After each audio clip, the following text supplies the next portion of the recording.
ফের ভয়াবহ বিমান দুর্ঘটনা। কাজাখস্তানের পর দক্ষিণ কোরিয়া।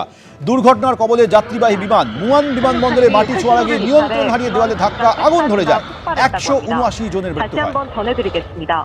오늘 오전 9시 10분쯤 দুজনকে জীবিত অবস্থায় উদ্ধার করা হয়েছে। সেই মুহূর্তে ছবি দেখছেন যখন দেওয়ালে ধাক্কা মেরে আগুন ধরে যায় বিমানে। 179 জনের মৃত্যু হয়েছে।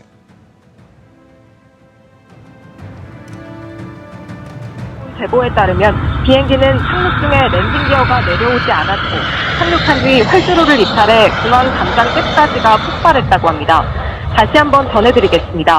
오늘 오전 9시 10분쯤 প্যানেল বাতিলের আশঙ্কায় ফের পথে এসএলএসটি চাকরি প্রাপকরা। শুক্রবার গভীর রাত থেকে ধর্মতলার ওয়াই চ্যানেলে অবস্থান বিক্ষোভে বসেছেন এসএলএসটির 2016 প্যানেলে থাকা শিক্ষক শিক্ষিকারা। গতকাল লালবাজারে যায় 7 জনের প্রতিনিধি দল, কিন্তু পুলিশ অবস্থান চালিয়ে যাওয়ার অনুমতি দেয়নি বলে আন্দোলনকারীদের দাবি।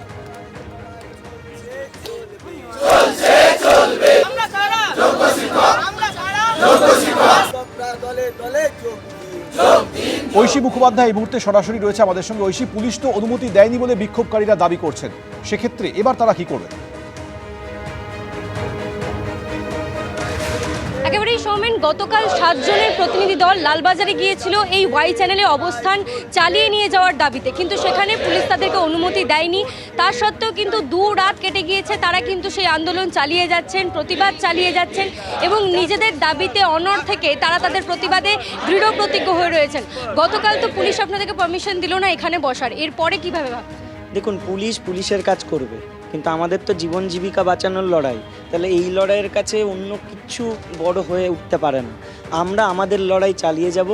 আমাদের ন্যায় দাবির যে ন্যায় বিচারের যে একটা আশা প্রত্যাশা, সেটা খারাপ কিছু নয়। আমরা চাইছি ন্যায় বিচার, আর এটা আমরা শান্তিপূর্ণভাবেই করছি এক জায়গায় অবস্থান করে।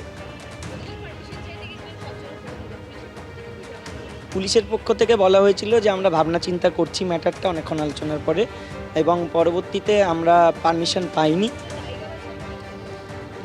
না, একটা বলা হয়েছিল, যেটা বলেছেন যে আপনারা কাজ করুন, আপনারা উঠে যান, তারপর সোমবারের দিন আপনারা পুনরায় অ্যাপিল করুন, তারপরে যে প্রসেসগুলো আছে, তারপরে কিছু ভেন্যু দেওয়া হবে, তারপরে যেভাবে প্রসেস আছে। কিন্তু আমাদের হাতে তো সময় নেই। আর সোমবার থেকে যদি আবার শুরু করি তাহলে সেই প্রসেস রেডি হতে হতে আমার 7 তারিখও পেরিয়ে যাবে। কিন্তু 7 তারিখটা আমাদের কাছে একটা খুব গুরুত্বপূর্ণ। তো সেই জায়গায় দাঁড়িয়ে আমরা চালাচ্ছি, সেটাই আমরা আবার জানিয়েছি ওনাদেরকে।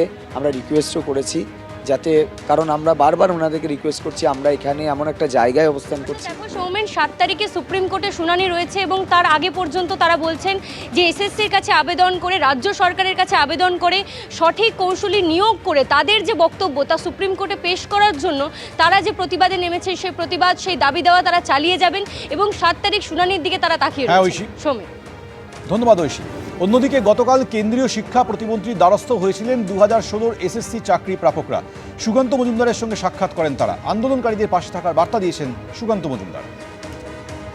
বারবার প্রমাণিত হচ্ছে মমতা বন্দ্যোপাধ্যায় অযোগ্যদেরকে এই যোগ্যদের ঘাড়ে বন্দুক রেখে বাঁচানোর চেষ্টা করছেন।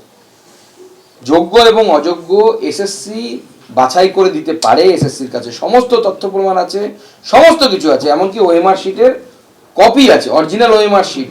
এবং আমরা এনাদের পাশে আছি। এগুলোকে উপযুক্ত জায়গায় পৌঁছে দেওয়ার দায়িত্ব আমার, আমি পৌঁছে দেব এবং আশা করব মহামান্য আদালতের কাছ থেকে যে মহামান্য আদালত পুরো বিষয়টি হিউম্যানিটেরিয়ান গ্রাউন্ডে দেখবেন এবং যারা যোগ্য তাদের চাকরি থাকবে, যারা অযোগ্য তাদের চাকরি চলে যাবে।